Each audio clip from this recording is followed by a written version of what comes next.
Hola hermanos, volvemos a encontrarnos para meditar en este hermoso pasaje de Efesios capítulo 3.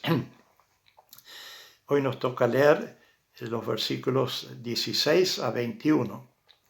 Dice así: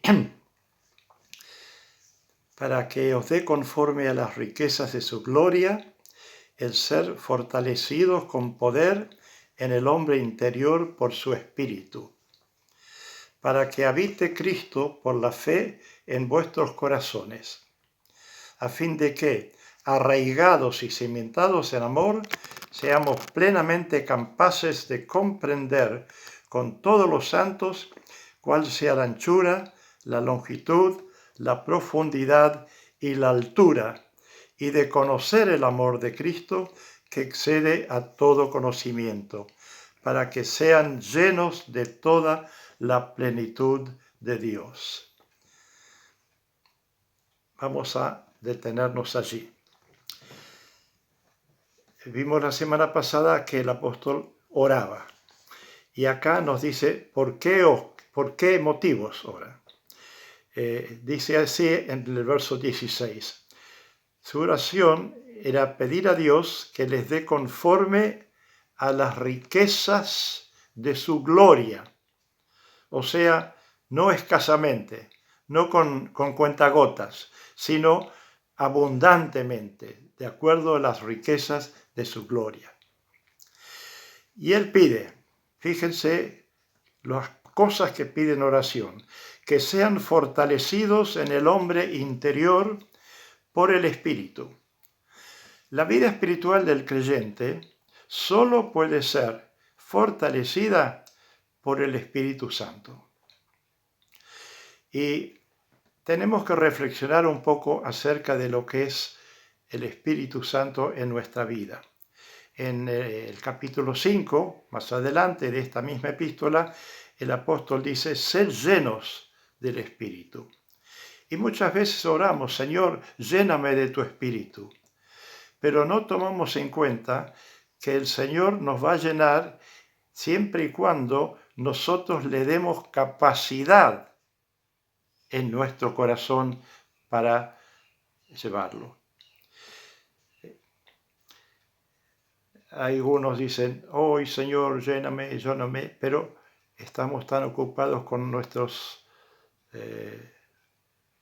quehaceres favoritos, que nuestros trabajos con preocupaciones, todo eso ocupa lugar en el corazón de una persona y no puede entrar para llenarlo el Espíritu.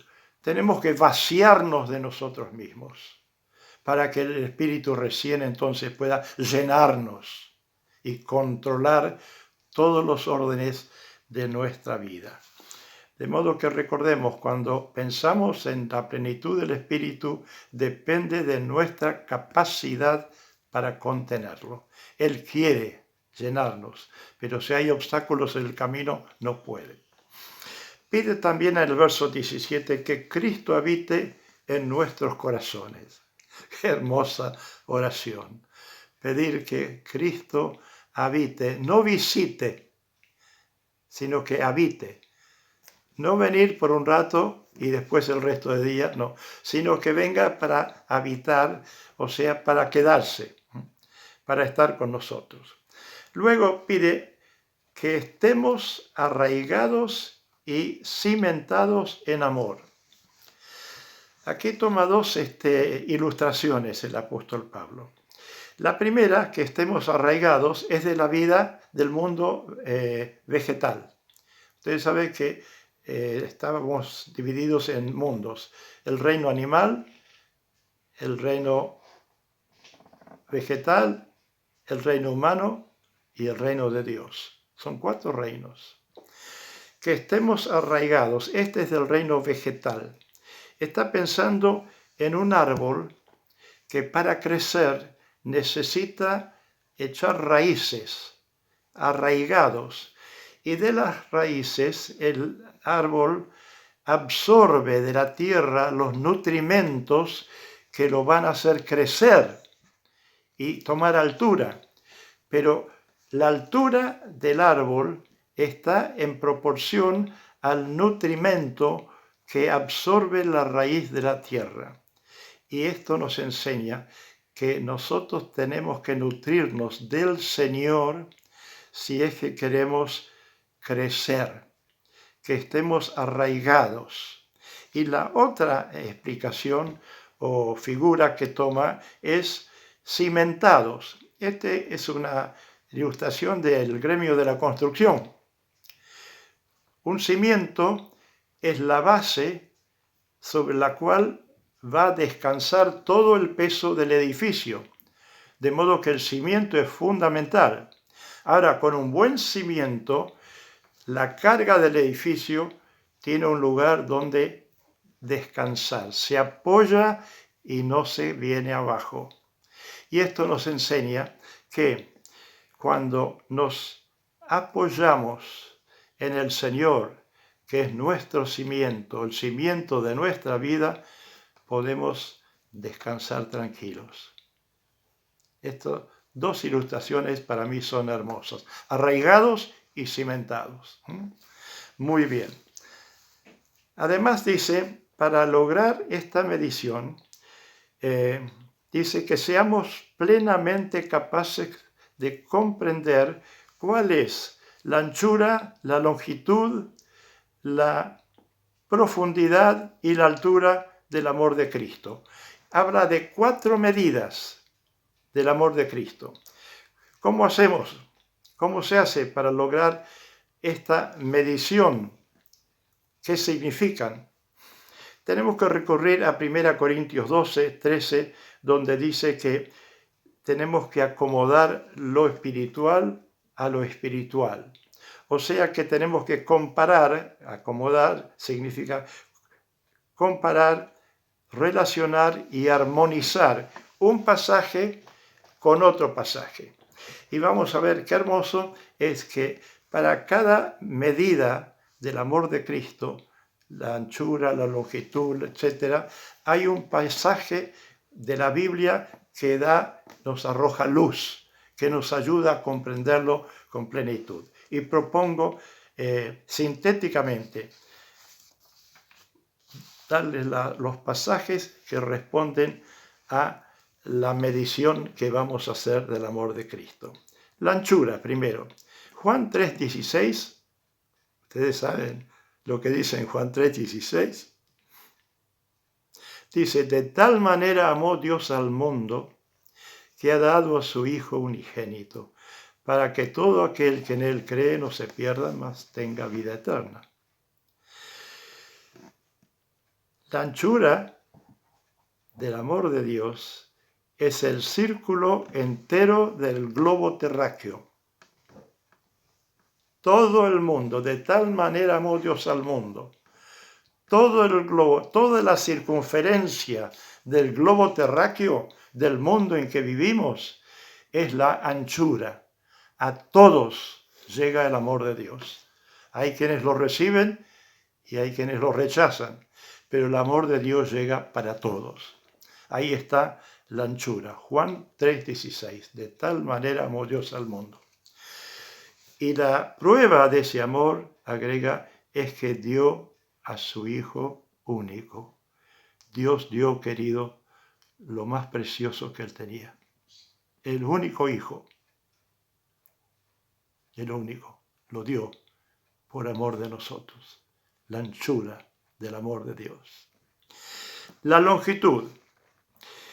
En el capítulo 31, verso 3 del libro del profeta Jeremías, nos dice que él experimentó una manifestación de Jehová Dios. O sea, que recibió una revelación. Y en la revelación le dijo Dios a el profeta Jeremías, con amor eterno te he amado. Por tanto, te prolongué mi misericordia. Y se dice, con amor eterno te he amado, la longitud del amor de Dios es la eternidad. Con amor eterno te he amado. No tiene límite de longitud. No se puede medir. Tercero, la profundidad. El profeta Miqueas nos arroja luz. Estamos acomodando lo espiritual a lo espiritual. El profeta Miqueas dice en 7, 18 y 19, mire qué interesante. ¿Qué Dios como tú, primero alabando a Dios, que perdonas la maldad y olvida el pecado?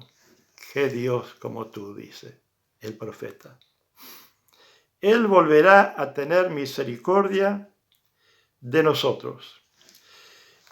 Sepultará nuestras iniquidades y las echará en lo profundo del mar, y echará en lo profundo del mar todos nuestros pecados.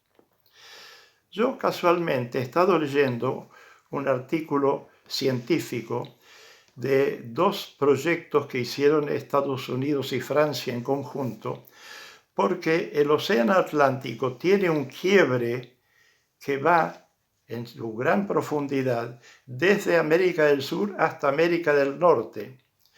Y han mandado aparatos submarinos para tratar de estudiar el quiebre, qué posibilidades hay de que produzca un terremoto. Hay terremotos permanentemente en los fondos del mar y eso produce quiebres que suben. La presión del agua lo apaga y por eso no erupta como un volcán que vemos que sale fuego para arriba. Pero fíjese interesante, han podido medir qué hay desde la profundidad de los lugares donde han llegado. Algunos no han podido sondearlo todavía, es más profundo. Han podido determinar que hay montes más altos que la Aconcagua, que es uno de los más altos del mundo, que están bajo en el fondo del mar y que no se ven. Hay que mandar aparatos especiales, sonares, para determinar dónde empieza y sigue mucho más abajo. Bueno, la palabra de Dios nos dice, en realidad, la ciencia todavía no ha podido determinar cuántos kilómetros de profundidad tienen esos mares. Hace poco hubo un terremoto cerca del Caribe, América del Norte. Es parte de los quiebres que están ahí en el fondo y que se van produciendo. Pero lo que nos interesa saber es que allí es donde el Señor ha sepultado nuestros pecados cuando confiamos en Jesús. En lo profundo, en lo insondable del mar. ¿Qué les parece? Alguien con buen humor dijo que además Dios puso un cartel allí que dice prohibido pescar. ¿Qué les parece? ¿Por qué los mando al fondo? Porque pecado perdonado para Dios es olvidado. A veces ni nosotros mismos nos perdonamos y nos recordamos. Pero cuando Dios perdona, olvida. Y nunca más me acordaré de sus pecados e iniquidades. Y nos falta la altura, la cuarta dimensión del amor del Señor.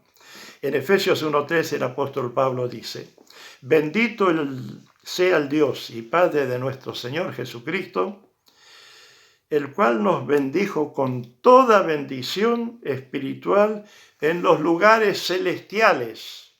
Los lugares celestiales, plural, no en el cielo, porque hay muchos cielos.